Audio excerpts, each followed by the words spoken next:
Ar-Rahman 'allamal Qur'an khalaqal insan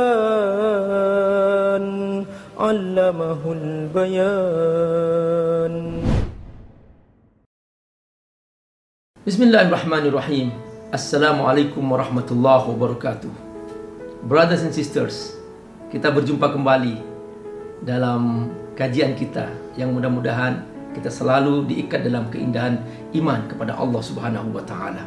Kali ini Abi akan bercerita tentang sebuah kisah yang sangat populer.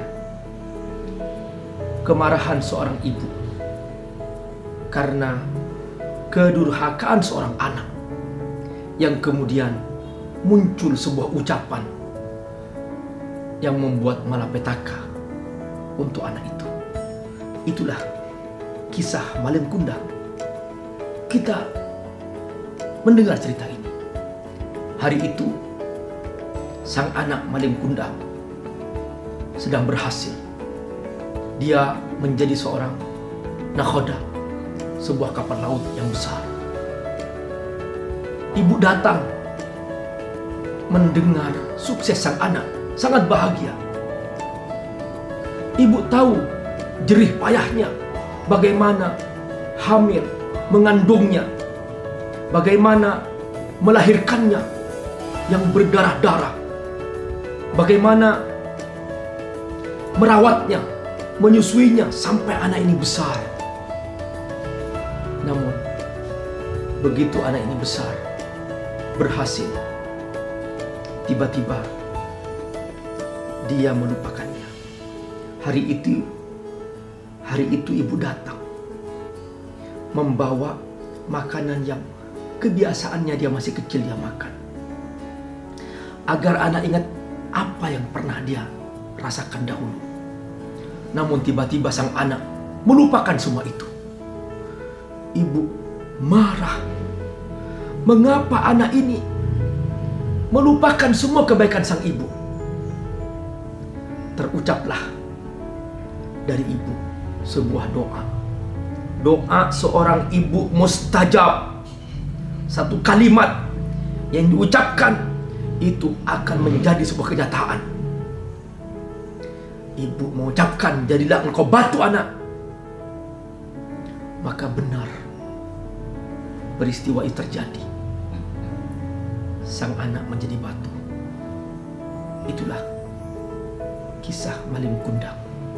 Mungkin cerita ini tidak ada kenyataannya. Mungkin ini hanya cerita dari mulut ke mulut.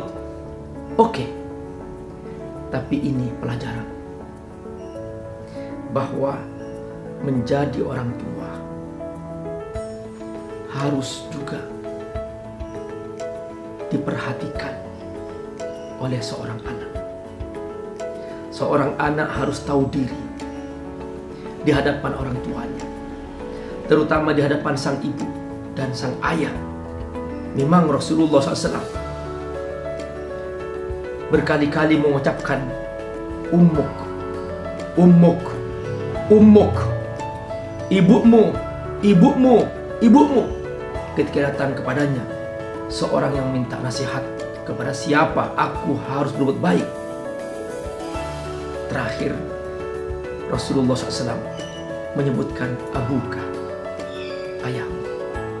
Mengapa ibu sampai 3 kali? Karena anak tidak tahu apa kebaikan sang ibu. Ketika sang ibu mengandungnya, anak tidak tahu bahwa ibu telah berkorban, berlelah-lelah dalam kandungannya.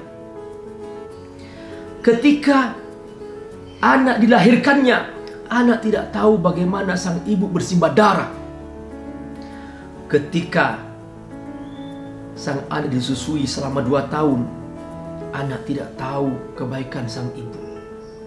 Kalau ayah, anak melihat ayahku setiap hari keluar rumah mencari nafkah.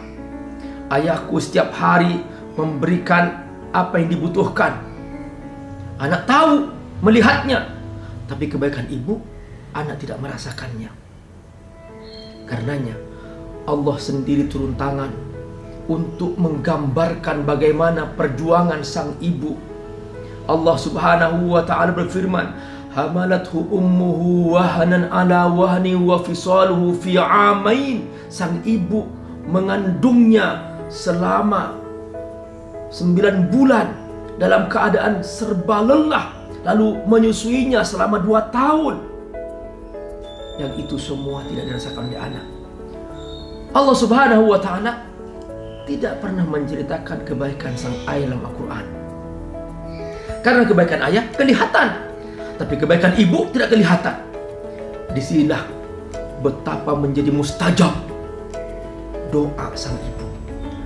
Di sini Rasulullah berpesan kepada para orang tua, baik ayah maupun ibu, terutama ibu.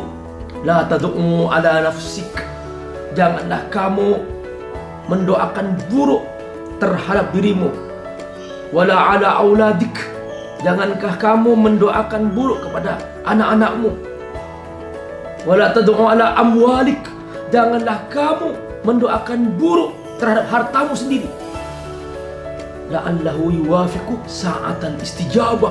Jangan-jangan apa yang kamu ucapkan itu tepat saat Allah menerima doa itu.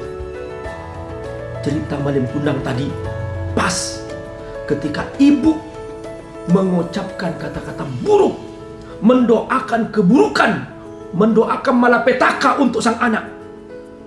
Pas antara takdir Allah Subhanahu wa taala dan doa sang ibu bersamaan, maka terjadilah apa yang terjadi. Ayo kita ingat, wahai orang tua, wahai kaum ibu terutama, ingat pesan Rasulullah sallallahu alaihi wasallam. Janganlah sekali-kali berpesan buruk, janganlah sekali-kali mendoakan keburukan untuk dirimu, untuk anakmu, untuk hartamu. Jangan.